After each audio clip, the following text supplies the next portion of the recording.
بسم اللہ الرحمن الرحیم۔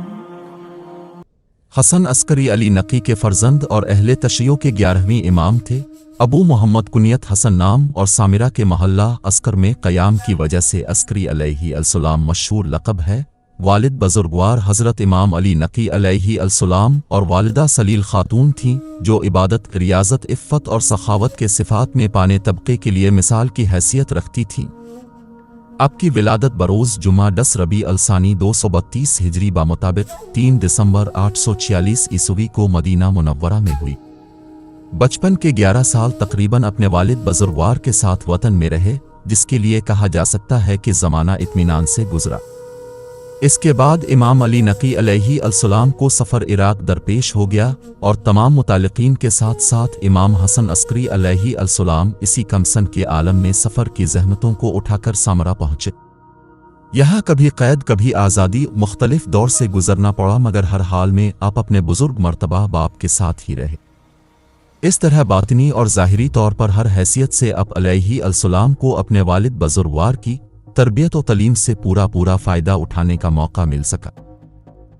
254 ہجری میں آپ کی عمر 22 برس کی تھی جب آپ کے والد بزرگوار حضرت امام علی نقی علیہ السلام کی وفات ہوئی۔ حضرت علیہ السلام نے اپنی وفات سے 4 مہینہ قبل آپ کے متعلق اپنے وصی اور جانشین ہونے کا اظہار فرما کر اپنے اصحاب کی گواہیاں لے لی تھی۔